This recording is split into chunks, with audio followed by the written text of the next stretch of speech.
me and welcome to another edition of the vlog. So much going on at Agent Carter 208-209.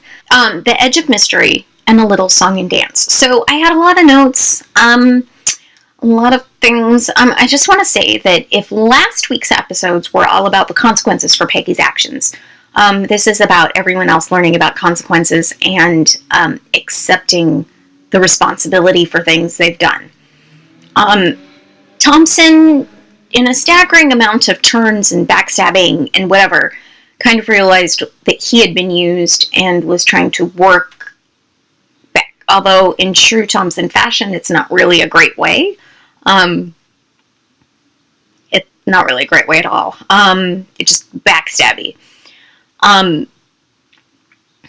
Peggy, of course, because she had prioritized a bunch of different things. The whole operation with Dottie, she was desperate in order to fix Jason because she felt responsible for that. So it was like the whole, the old woman who swallowed a fly, and so she swallowed you just keep swallowing things and then goodbye, lady. And this was kind of what this was like. So, because of Peggy, Wilkes was exposed to zero matter, so she felt guilty about that and determined to try to fix it.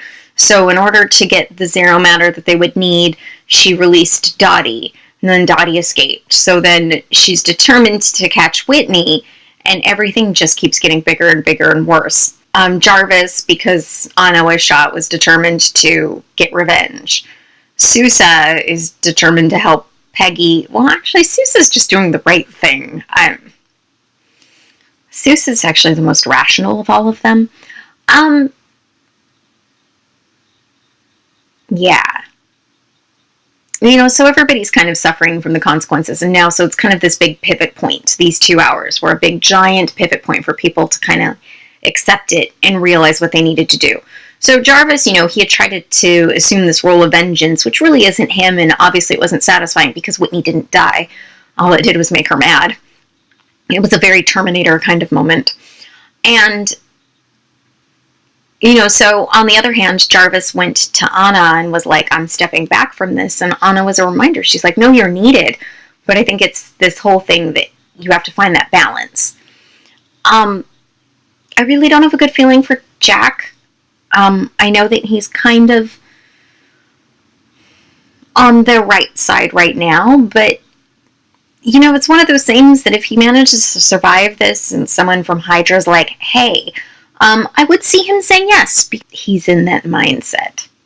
Okay, so a little song and dance. So named because Peggy, while knocked out, has this dream. In the actual song and dance, it was her working through all her complicated feelings for everyone, basically.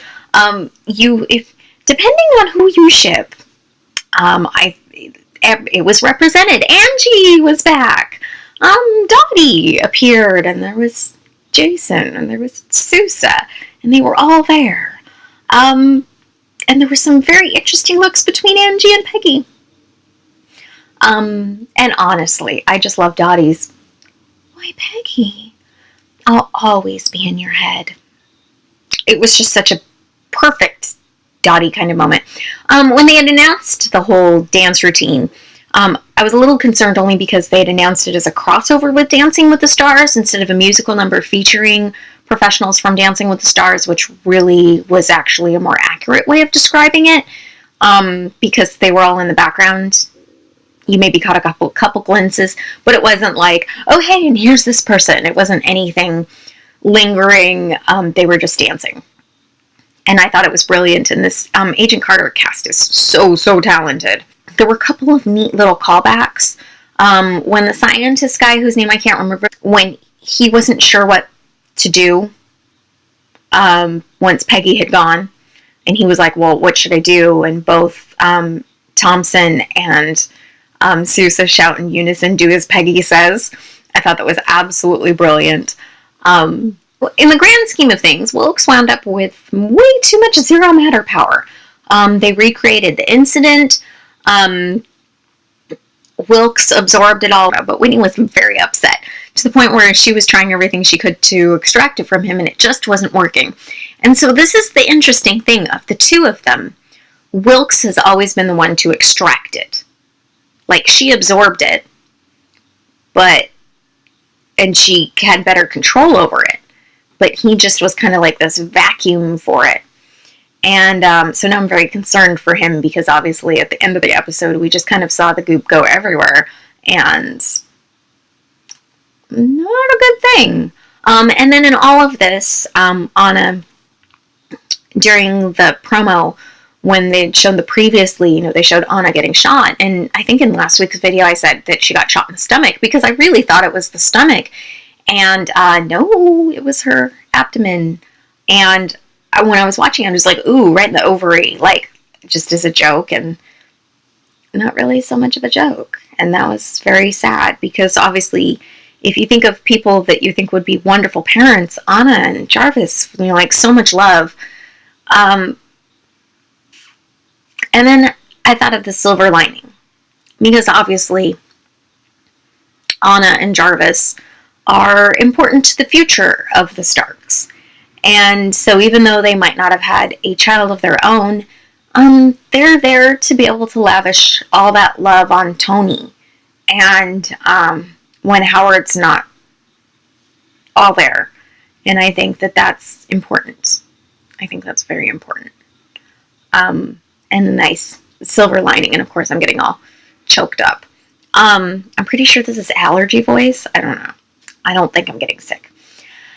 I could go on and on and on and on and on about things. Who giggled about gamma radiation? Every time I hear anyone mention gamma radiation and stuff now, I'm like, are we creating the Hulk? Also, other things that made me giggle was Manfredi, and of course, his assertion that the dump was a waste management facility. Also, because it's the mob and waste management. That's just kind of... when he was having that speech about the crack in Whitney's face and how she was still beautiful because of all the power, the boy goes, oh, like Tony Soprano. And obviously, I didn't watch The Sopranos. He didn't. He goes, well, Tony was always attracted to women who were self-sufficient. It was like that inner power that they had that was attractive, which would obviously be why I think Manfredi would like Whitney, because she's a challenge. She's not, just some dame who can't take care of herself. She can stand on her own 2 feet. She has a brain. And I think he really appreciated that. He and his Nana were hilarious, too. Next week looks exciting. I have no idea how we're going to get everything taken care of. I don't know if it's a 1 hour or 2 hour finale. I'm just like, how could this all be over so soon? This season has flown by, and it's wonderful, and I really, really, really hope that we get another season. ABC has been so wonderful in giving all of us fans a truly wonderful series that I think that all we can do, really, as Agent Carter fans, is continue to tweet about the episodes, continue to buy episodes online. I watch the DVR recordings constantly. I do stream it in the background while I'm working, because it's important to me that this show continues. I think it is a rare thing in which it's a show that's continued to grow, where the writers really took the criticism from the first season and built on it. I mean, look in this episode alone. We had Tom Choi from Teen Wolf, he's Kira's dad, play Anna's doctor. We had a detective named Vega. There are a couple other, actually, I don't know if he's a detective. He's an agent, Agent Vega. But, there were a lot more agents of color. There have been a lot more characters of color. It's been, and they really put female relationships kind of at the forefront still. That was one of the things that people said that they kind of missed about the first season, was that, there weren't really people that were in the know, and even though they were pretty good relationships, we didn't get a lot of that, and so they worked more of that into this season, and I think it's really important.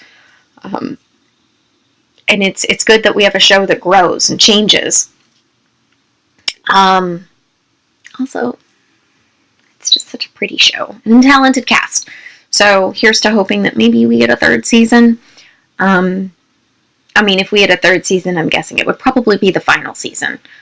And again, if you were still concerned about the whole thing about Haley Atwell being in a series that they're planning on putting on, a high-profile series, ABC has set out right off the bat that if Agent Carter's renewed, they will work with her schedule for Agent Carter.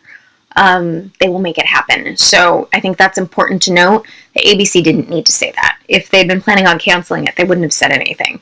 They just would have announced it and let us come to that conclusion. So there's that. All right, you guys, that's it. That's it for me. If you haven't already, please subscribe to my YouTube channel. I do these videos. I'm going to be doing a makeup video about how I got this look. All kinds of other things that I'm going to start doing weekly videos. So subscribe, comment, like, share. I love and appreciate all of that.